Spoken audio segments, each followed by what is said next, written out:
All right, grade 2, here we are in values class. It's really good to be with you today.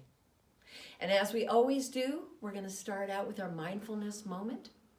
So I'm going to ring our singing chime.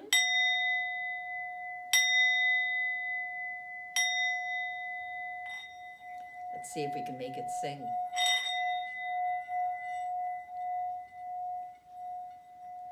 And again, we're going to do our breathing. Let's do our 5 breaths.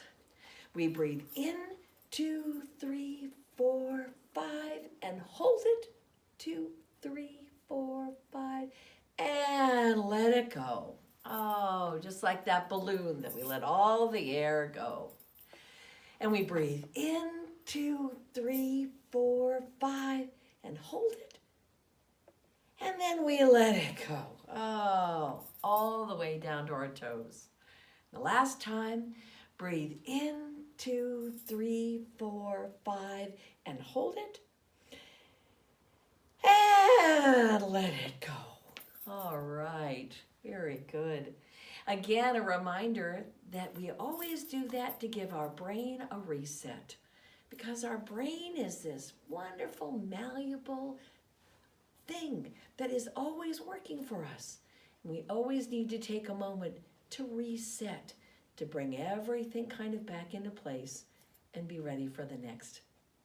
All right, my friends, today I want to talk about being fair.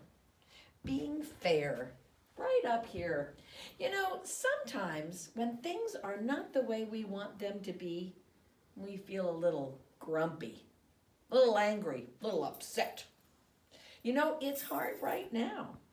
We're missing our friends, and we want to be playing outside. And sometimes we're upset because things are just not going the way that we want them to. Well, then we have to figure out how to be fair to everyone and to their needs. Fairness is about treating people equally and with respect. I want to be able to illustrate this with a Kelso story. Kelso, we see, is in Toby's Lodge, and the story is entitled Toby's Lodge Trouble. Well, it was very dark and very late, and only a tiny sliver of the moon shone over Willow Pond. And Toby, a friendly sort of beaver, took a deep breath, quickly tucked his head down, and shot under the water. He went deeper than he'd ever gone before. Down and down and down, almost to the bottom of the pond. You see, Toby liked to work at night, and he had decided that it was time to find out why the Beaver Lodge was starting to sink. He thought that he was just the guy to do the job. He was one of the oldest beavers. He was a fantastic swimmer, and he had had a lot of experience building lodges out of sticks and branches and mud. Well, now the problem was, though, for the last weeks, the floor inside the lodge had been getting wetter and wetter, and everyone was having trouble finding a dry place to sleep. Toby realized that something had shifted under the lodge and that the whole place was slowly falling apart.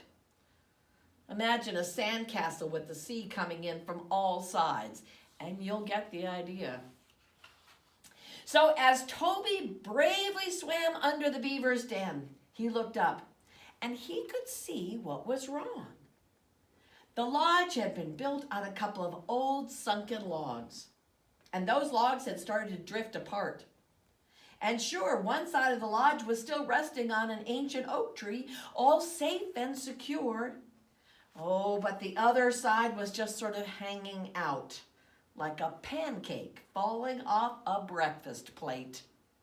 And this was the part that was taking on all the water. Well, you need to know that Toby was a take charge sort of guy. He wasn't going to waste any time worrying about this. He was ready to do something. And so do something he did. Quick as a splash, he realized that if he could float some new logs under the sinking side of the lodge, he'd be able to save their home. So all night long, as the other beavers slept, Toby chewed and hauled and dragged trees into the pond and stuffed them under the lodge. Now, it was a much harder job than he ever imagined. And after working until sunup, one side of the lodge was coming up out of the water, but only by the teeny tiniest bit. Toby realized that he was exhausted. His teeth were sore from all the chewing, and the project was going nowhere. He just couldn't get the job done by himself. Well, this had to be a team effort. But so far, no one else was jumping in to help. He decided to go find his friend Kelso and knew that he had a good idea, and he was certainly someone he respected a lot.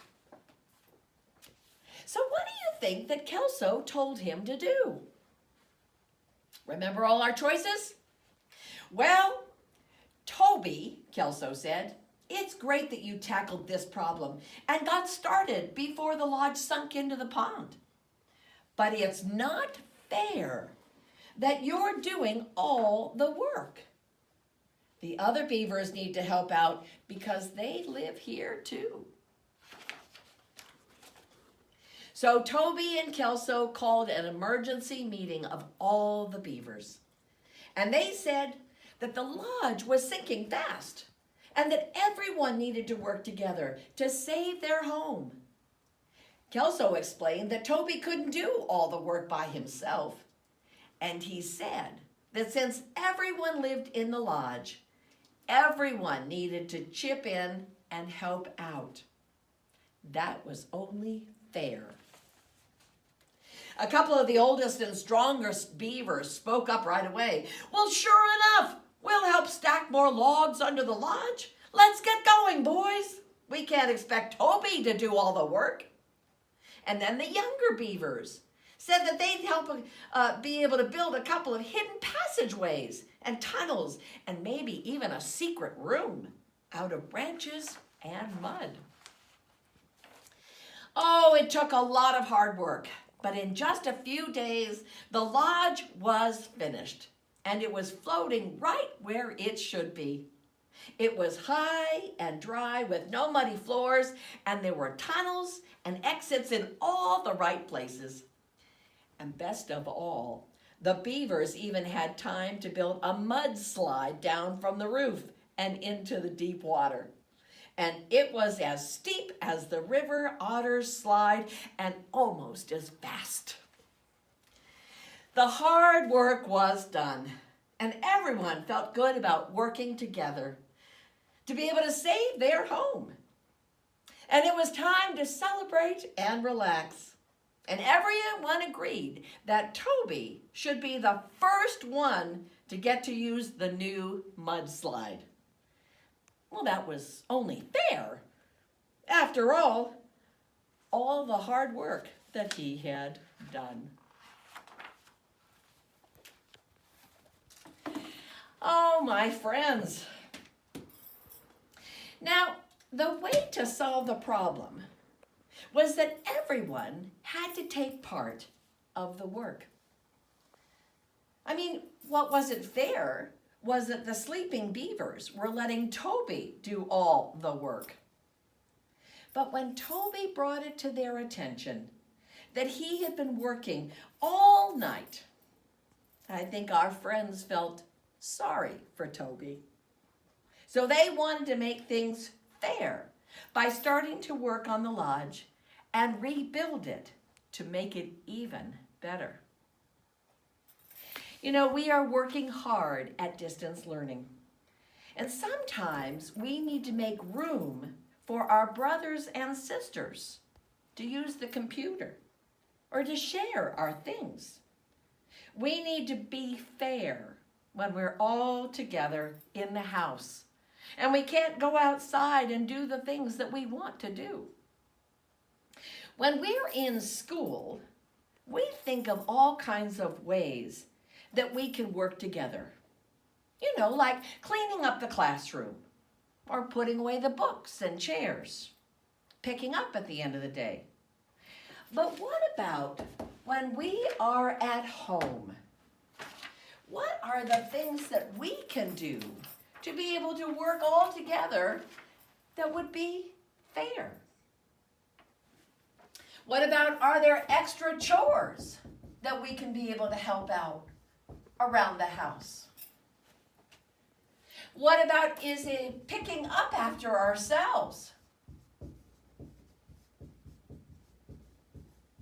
So mom or dad doesn't have to do it all the time. What about helping out with extra meals?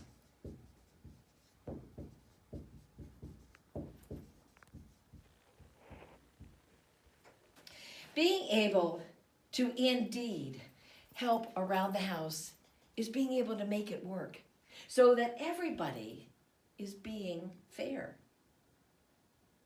You know, sometimes also the way of being fair is that when we're all together in the house, are we aware that maybe someone is working and someone has to be quiet?